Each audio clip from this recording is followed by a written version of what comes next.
আজকে সকালবেলা আমরা দুই বন্ধু মিলে আগরতলা থেকে সাবরুম পর্যন্ত রেলে পরিক্রমা করলাম।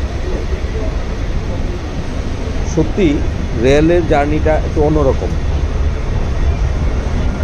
আমি আগরতলা থেকে কখনো সাবরুম পর্যন্ত রেলে যাইনি। অনেকদিন যাবতই যাওয়ার একটা ইচ্ছে ছিল, কিন্তু আজকে শেষ পর্যন্ত বেরিয়ে গেলাম সাবরুমের উদ্দেশ্যে।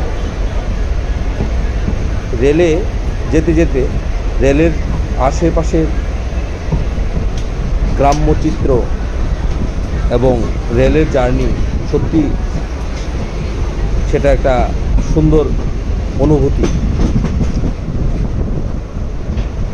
আমরা গাড়িতে গেলে এত সুন্দর অনুভূতি উপভোগ করতে পারতাম না, রেলে গিয়ে যা করলাম আজকে দিনটা খুব সুন্দর কাটলো।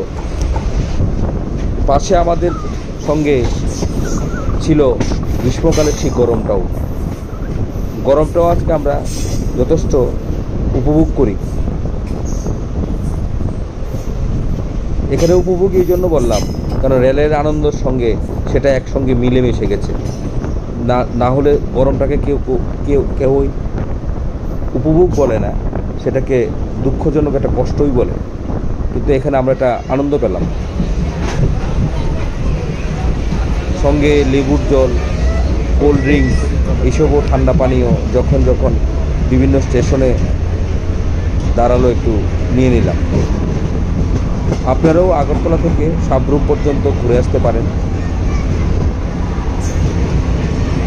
গ্রামীণ চিত্রগুলি দেখবেন, আমাদের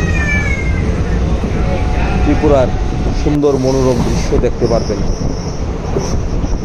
সে দক্ষিণ ত্রিপুরার সাবরুম, যেখানে মৈত্রী সেতু হয়েছে ভারত বাংলাদেশের মধ্যে, ঐতিহাসিক সে মৈত্রী সেতুকেও দেখে আসতে পারবেন।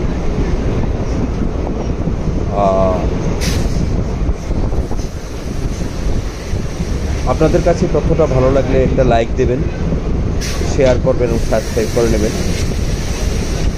আপনারা দেখুন, আমার কাছে খুবই ভালো লাগলো। সম্পূর্ণ ভিডিওটা একটু দেখুন। সেই জার্নিটা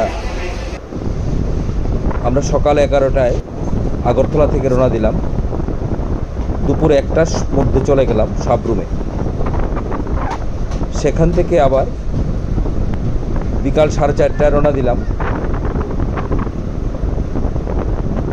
7:30টার মধ্যে পৌঁছে গেলাম আগরতলাতে। আমার কাছে আজকের দিনটা সত্যি এটা সুন্দর অনুভূতি ছিল।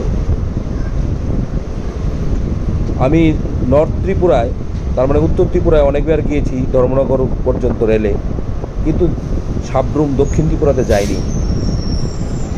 আমার অনেক দিনের ইচ্ছে ছিল, আজকে সেই ইচ্ছেটা পূরণ করলাম। আপনারাও একবার ঘুরে দেখতে পারেন সময় করে সাবরুম পর্যন্ত রেল যাত্রা কীরকম লাগে।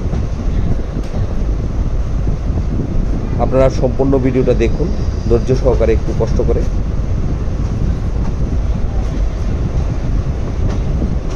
ধন্যবাদ। শেষ পর্যন্ত আমরা আগরতলা থেকে সাবরুম এসে পৌঁছলাম। আগরতলা থেকে সাবরুম আসতে আমাদের সম্পূর্ণ 2 ঘন্টা সময় লেগেছে। আমরা সকাল 11টায় রেল ছাড়লো, আর এখন দুপুর 1টা। আমরা সাবরুম স্টেশনে এসে পৌঁছলাম। ত্রিপুরার শেষ প্রান্ত সাবরুম।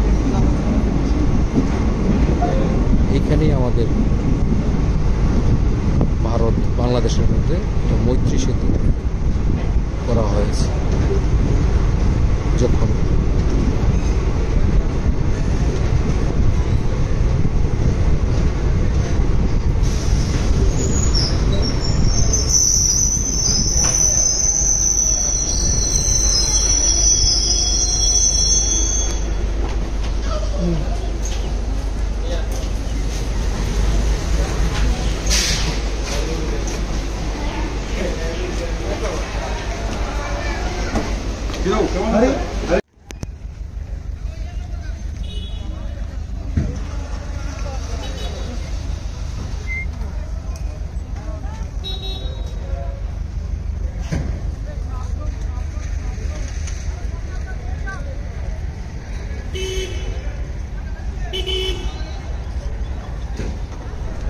এখানে এখানে আমরা সাবরুমে নেমে প্রথমে একটা অটো রিজার্ভ নিয়ে নিলাম।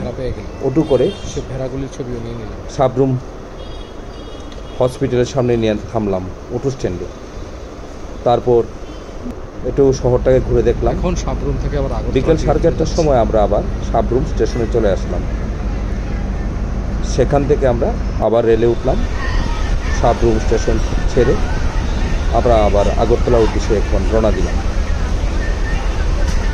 সাবরুম থেকে আগরতলা পথে আসার সময় দৃশ্যগুলি আপনাদের সামনে তুলে ধরলাম। আপনাদের কাছে ভালো লাগলে একটু দয়া করে লাইক দেবেন, সাবস্ক্রাইব করবেন ও শেয়ার করবেন। ধন্যবাদ।